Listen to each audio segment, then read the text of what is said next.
आप लोगों का कार्तिकेय कोचिंग के नए एपिसोड में स्वागत है। आज हम लोग जो टॉपिक अध्ययन करेंगे वह है कूलाम का नियम। आज हम लोग समझेंगे कूलाम ने अपने नियम में क्या बताया था, उन्होंने आवेश के बारे में कैसे समझाया था। सबसे पहले बता दें, जो कूलाम थे वे फ्रांस के वैज्ञानिक थे। उन्होंने आवेश के आधार पर अपना नियम प्रस्तुत किया और बताया कि अगर दो समान प्रकार के आवेश हैं, जैसे देखिए दोनों प्लस प्लस हों चाहे दोनों माइनस माइनस हो, जब दो समान प्रकार के आवेश होते हैं तो वे एक दूसरे को प्रतिकर्षित करते हैं, तथा जो विपरीत प्रकार के अगर दो आवेश हैं, एक प्लस हो दूसरा क्या हो माइनस हो, तो विपरीत हो गए प्लस और माइनस। तो विपरीत अगर आवेश हैं प्लस और माइनस तो एक दूसरे को आकर्षित करते हैं।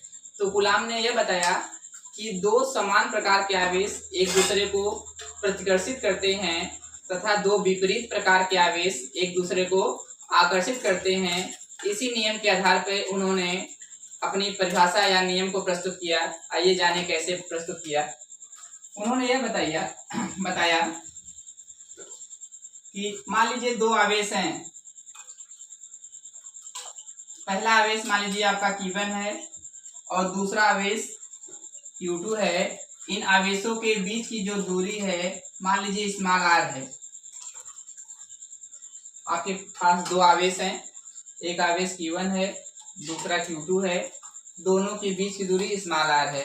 तो उन्होंने यह बताया अगर दो समान प्रकार के आवेश हों चाहे विपरीत प्रकार के आवेश हों तो उनके बीच आकर्षण या प्रतिकर्षण बल लगता है, क्योंकि अगर जब समान प्रकार के आवेश होते हैं तो उनके बीच प्रतिकर्षण बल लगता है और जो विपरीत प्रकार के आपके आवेश होते हैं तो उनके बीच आकर्षण बल लगता है। तो यहाँ पे दो आवेश हैं, तो पहले नियम में वह बताया कि आवेशों के बीच लगने वाले बल का मान इन आवेशों के गुणनफल के अनुक्रमानुपाती होता है। दोबारा देखिए, आवेशों के बीच लगने वाले आकर्षण या प्रतिकर्षण बल का मान आवेशों के गुणनफल के अनुक्रमानुपाती होता है। यह पहला नियम उन्होंने बताया। इसके बाद उन्होंने दूसरा भी नियम बताया कि आवेशों के बीच लगने वाले प्रतिकर्षण या आकर्षण बल का मान उन आवेशों के बीच की दूरी के वर्ग के व्युत्क्रमानुपाती होता है। क्योंकि वर्ग है, यह उल्टा लिखा है इसलिए व्युत्क्रमानुपाती होता है। तो उन्होंने दो नियम प्रस्तुत किए। पहले नियम में यह बताया कि दो आवेशों के बीच लगने वाले प्रतिकर्षण या आकर्षण बल का मान आवेशों के गुणनफल के अनुक्रमानुपाती होता है तथा इनके बीच की दूरी के वर्ग के व्युत्क्रमानुपाती होता है। अगर हम लोग दोनों नियमों को मिला दें कूलाम के दोनों नियमों को मिलाने पर अगर दोनों नियमों को मिलाया जाए तो बाएं पक्ष में F और F बल है, कॉमन है तो कॉमन ही रहेगा। दाएं पक्ष में Q1 है इंटू Q2 है अपान क्या है r²। तो आप लोग यह पाए कि जो बल का मान है वह किसके अनुक्रमानुपाती है, Q1 Q2 अपान r²। जब यह हम लोग चिन्ह हटाएंगे तो वहां पे एक बराबर लगेगा और एक कांस्टेंट लगेगा इंटू Q1 Q2 अपान r², जहां आपका जो k है वह एक स्थिरांक है या नियतांक भी कह सकते हैं। k आपका नियतांक है।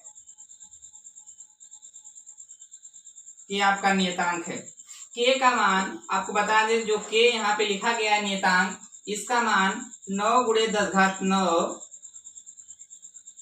न्यूटन मीटर स्क्वायर प्रति कूलाम स्क्वायर होता है।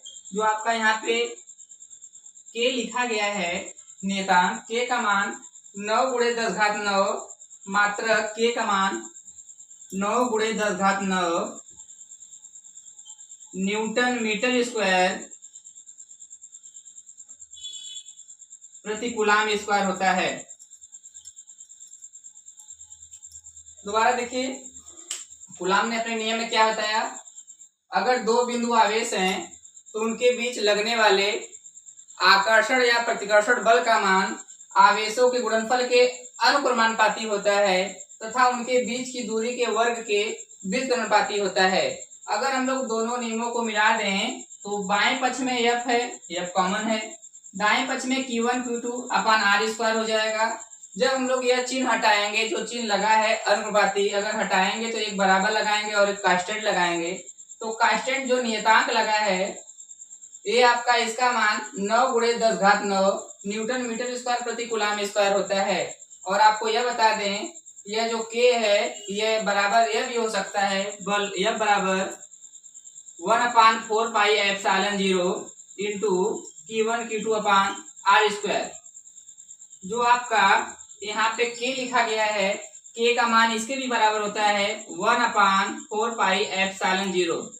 K का मान 9 गुणे 10⁹ भी होता है, K का मान 1/4 पाई एप्सिलॉन 0 भी होता है। तो हम लोग K के जगह चाहे 9 गुणे 10⁹ लिखें, चाहे 1/4 पाई एप्सिलॉन 0 लिखें, दोनों लिख सकते हैं।